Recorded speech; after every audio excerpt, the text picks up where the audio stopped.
ओम शांति। मृत्यु के बाद दान पुण्य करने के लाभ क्या होता है? कोई व्यक्ति की मृत्यु हो जाती है, परिवार से चले जाते हैं और उसके बाद कहते हैं कि दान पुण्य करना है, उनके लिए दान करना है, उस आत्मा के प्रति दान पुण्य करना है। और लोगों की ये धारणा बनी हुई है कि जब तक उनको दान पुण्य नहीं करेंगे तो उस आत्मा को शांति नहीं मिलेगी, उसको वो सुख सुविधाएं नहीं मिलेगी। जो कहते हैं लोग कि इतना सब कुछ परिवार में छोड़ कर के गए हैं, इतना पीछे से छोड़ कर के गए, इतनी प्रॉपर्टी छोड़ कर के गए हैं, तो क्या उनके लिए इतना भी दान नहीं कर सकते हैं? तो ऐसी इस दुनिया में धारणा बनी हुई है। तो उस आत्मा तक कहते हैं क्या वास्तव में पहुंचता है? और कौन सा दान उस आत्मा तक पहुंचता है, कौन सा दान हमें करना चाहिए? तो सबसे पहले तो आज हम समझते हैं कि दान और पुण्य को, दान पुण्य का महत्व क्या होता है, दान कैसे करना चाहिए। तो दान हमेशा किसी की ज़रूरत को पूरा करने के लिए दिया जाना चाहिए और दान देने के बाद उसके प्रति उसकी प्राप्ति की इच्छा ना रहे। दान हमेशा कोई गरीब है, किसी की भी ज़रूरत है, उसको देना चाहिए। जिसको उस चीज़ की आवश्यकता है उसको देना चाहिए। कोई भी हो, उसमें किसी भी जाति से हो, ये नहीं देखा जाता है, लेकिन दान हमेशा उसकी जो आवश्यकता है, उसकी ज़रूरत है, उसे दिया जाना चाहिए। दूसरा कि दान दे कर के फिर उसकी इच्छा नहीं रखना चाहिए कि इसका फल क्या मिलेगा, क्योंकि आजकल ज़्यादातर लोगों में यही देखा जाता है कि दान दे कर के या तो व्यक्ति उसके फल चाहता है और उसका दिखावा भी करना चाहता है कि मैंने इतना दान किया है, मैंने इतने लोगों को दान दिया है। तो आज दुनिया में जब होता है, जब दान दिया जाता है, तो लोग कितनी सेल्फी ले लेते, फ़ोटो ले लेते हैं उनके साथ, फिर लोगों को बताते हैं कि इतना आज दान दिया है, इतने लोगों को आज भोजन कराया है, इतने बच्चों को भोजन कराया है, इतनी कन्याओं को भोजन कराया है। तो हम किसके लिए दिखावा कर रहे हैं? और आज अगर और बड़ा कोई दान पुण्य करते हैं, इससे कोई बड़ा अनुष्ठान कराते हैं और मंदिर बनवाते हैं या कुछ कहीं और भी करवाते हैं, तो लोग कहते हैं कि 4 लोगों में उनका नाम होना चाहिए, 4 लोगों में उनका पता चल जाए कि इन्होंने इतना दान किया है। इसलिए आजकल तो ये भी बन गया है कि दान के लिए बहुत बड़ी-बड़ी लिस्टें भी बनाई जाती हैं और उस लिस्ट में उनका नाम होना चाहिए और उसमें सबसे ऊपर किसका नाम है। और आजकल माइकों में भी अनाउंस होने लगे हैं कि किसी ने कोई भी दान दिया है तो उसका माइक में अनाउंस होना चाहिए कि सभी को पता चल जाए कि इसने कितना दान दिया है। और इसके लिए भी आज लोग बहुत इसके पीछे पड़ने लगे हैं। तो आज सबसे पहली बात तो आपको बताते हैं कि आज जब हम दान करते हैं तो उसका दिखावा कभी भी नहीं करना चाहिए। आज जब कोई मंदिर बनवाते हैं, मंदिर में कोई कार्य करवाते हैं, तो उसमें भी एक नाम लिखवा देते हैं, नीचे नेम प्लेट लगवा देते हैं कि चरण सेवक, कि इसने इतना दान दिया है, इसने ऐसा करवाया है, इसने मंदिर में एक कार्य करवाया है। तो ऐसा अपने नाम के साथ नेम प्लेट लगा देते हैं, लेकिन आज हमें ये भी नहीं करना चाहिए। आज जो हम दान कर रहे हैं वो हम लाए कहाँ से हैं, किसने हमें दिया है? ये तो हमें बहुत खुशी होनी चाहिए कि भगवान ने हमें इतना समर्थ बनाया है, भगवान ने हमें इतना धन दिया है जो हम दूसरों की आवश्यकताओं को पूरा कर सकें। दूसरों की कोई आवश्यकता है, ज़रूरत है, उसको हम पूरा कर सकें और भगवान ने इसके लिए हमें समर्थ बनाया है। तो ये खुशी होनी चाहिए और ये खुशी से और निस्वार्थ भाव से दान करना चाहिए। लेकिन आज दान दिखावा बन गया है।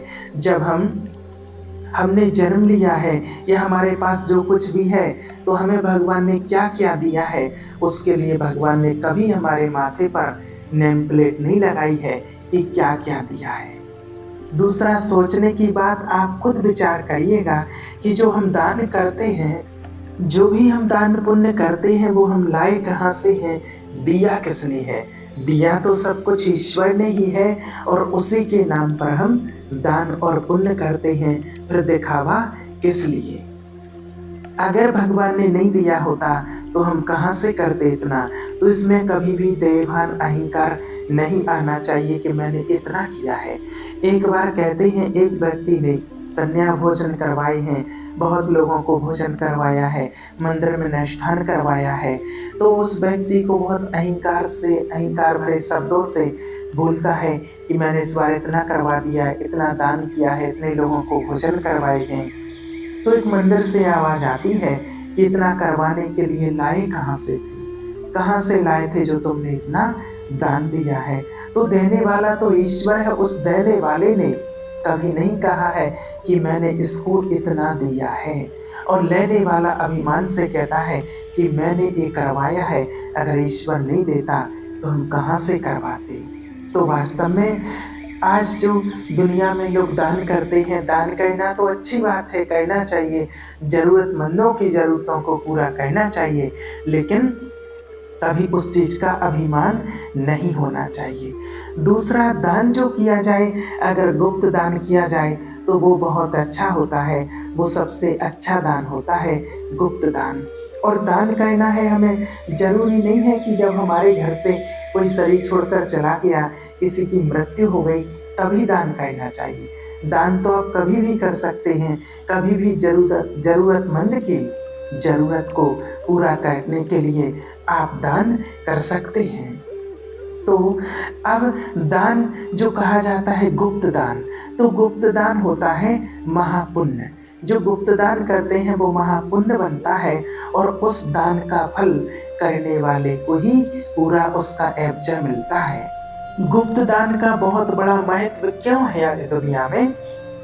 आज अगर किसी व्यक्ति से कोई पाप कर्म हो जाता है, किसी से कोई पाप हो जाता है, तो दुनिया में कहा जाता है कि पाप को कभी छुपाना नहीं चाहिए, लोगों में बता देना चाहिए, तो वो पाप बढ़ जाता है।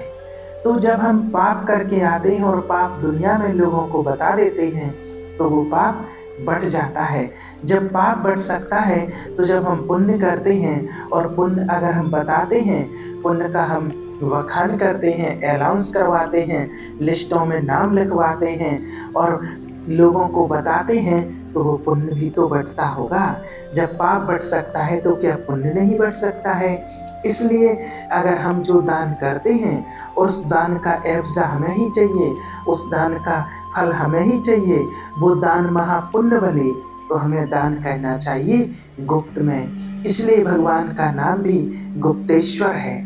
भगवान शिव को भी गुप्तेश्वर कहते हैं कि गुप्तेश्वर ही है परमात्मा। उसको गुप्त दान करें तो उसका पूरा फल करने वाले को ही मिलता है। इसलिए कभी भी दान करते टाइम या दान करने के बाद हमें दिखावा नहीं करना चाहिए। और फिर जो लोग हमारे घर से, परिवार से शरीर छोड़कर चले जाते हैं, मृत्यु को प्राप्त हो जाते हैं, अब उन लोगों के प्रति जो दान पुण्य की धारणाएं बनी हैं, जो उन लोगों के प्रति दान पुण्य करते हैं, तो आज कई लोगों ने ऐसे नियम बना दिए हैं कि इतना दान करेंगे तभी उनको शांति मिलेगी, मोक्ष मिलेगा, अगर दान नहीं करेंगे तो उनकी आत्मा को शांति नहीं मिलेगी। ऐसी ऐसी भी धारणाएं बना दी हैं। और ब्राह्मणों को दान करना, तो देखिए पहले जब ब्राह्मणों को दान दिया जाता था तब ब्राह्मण बहुत शुद्ध और पवित्र होते थे, लेकिन आज वो बात नहीं रही है। और दूसरी चीज आज हम देख रहे हैं प्रैक्टिकल में कि जब कोई भी माता पिता जीवित हैं, तब तो उनके लिए खाने पीने के लिए बच्चे नहीं दे रहे हैं, तब तो उनको उल्टा और प्रताड़ित कर रहे हैं और उनको बहुत परेशान कर रहे हैं। कई तो यहाँ तक भी नौबत आती है कि उन माता पिता के ऊपर हाथ उठा देते हैं, उनको मार देते हैं, उनको वृद्धाश्रम छोड़ाते हैं, इतना प्रताड़ित करते हैं, उनको कोई सुख सुविधा नहीं दी जाती है, वो बहुत परेशान होते हैं। दुखी रहते हैं। और जब वो जीवित हैं तब उनकी कोई सेवा नहीं करते हैं, तब उनके लिए कोई ध्यान नहीं दिया जाता है। जब वो प्रैक्टिकल में जीवित हैं तब उनकी कोई सेवा नहीं की गई है, उनको कोई सुख सुविधाएँ नहीं दी गई हैं, बीमार भी हैं, बीमारी से तड़प रहे हैं, तब बच्चे उनका ध्यान नहीं रख रहे हैं। और जब वो मृत्यु को प्राप्त हो जाते हैं, उनकी आत्मा शरीर छोड़ कर के चली जाती है और फिर कहते हैं कि अब दान पुण्य करो, 13वीं करो, इतने लोगों का भोजन कराओ, इतने लोगों का ऐसा कराओ, तब उनकी आत्मा को शांति मिलेगी। इन चीज़ों का दान करो, बिस्तर का, पैसे का, ये सब वो सब चीज़ें दान करो, तब उनको शांति मिलेगी, उनकी आत्मा को शांति मिलेगी। तो सोचिए, जब वो जीवित थे तब तो उनको एक लोटा पानी नहीं दिया, एक गिलास पानी नहीं दिया, कभी पेट भर के अच्छे से भोजन नहीं करवाया, खटिया पर वो तड़पते रहे और दर्द के मारे उनको इतनी पीड़ा थी, तड़प रहे थे, तब उनके लिए कोई ध्यान नहीं दिया गया। और जब वो शरीर छोड़ कर के चले गए हैं और आज आप कितना भी दान पुण्य करते रहो, तो वो आत्मा तो चली गई, तो उस आत्मा तक क्या वो दान पहुँचेगा? क्या उस आत्मा को शांति मिलेगी? उस आत्मा को सुकून मिलेगा?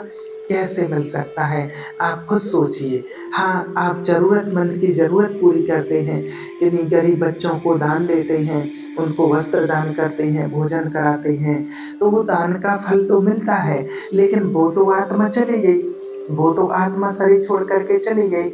अब उस आत्मा ने तो जो अपने जीवन में दान पुण्य किया होगा, उसका उसको फल तो मिलेगा।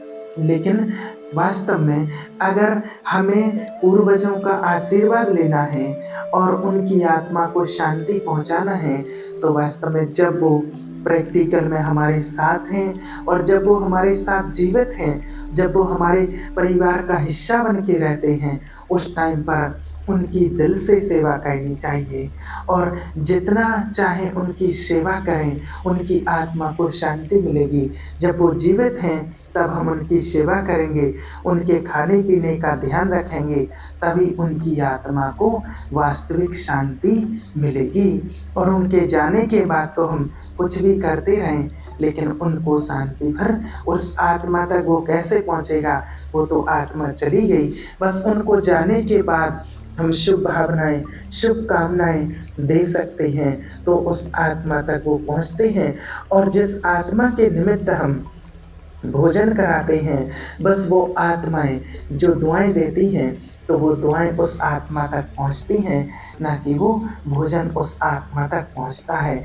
जब गरीबों को वस्त्र भोजन दान करते हैं, ज़रूरतमंद को, क्योंकि जिसको ज़रूरत नहीं है, उसको आप दान करेंगे, तो आपके दान की उसकी वैल्यू नहीं होगी।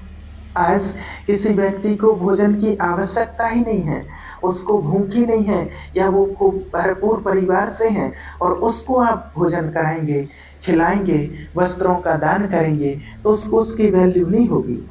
लेकिन अगर कोई पूरे दिन से भूखा है और आप उसको भोजन करा देंगे, तो ज़रूर उसकी वैल्यू करेगा और आपको दुआएँ भी दे कर के जाएगा। इसलिए दान हमेशा ज़रूरतमंद को करना है और हमें अपने पूर्वजों को खुश करना, उनकी आत्मा को शांति देना है। तो जब वो हमारे साथ हैं, जीवित हैं, तब उनका हम बहुत अच्छे से ख्याल रखें, उनकी सेवा करें। यही सच्चा दान और सच्ची सेवा है। ओम शांति।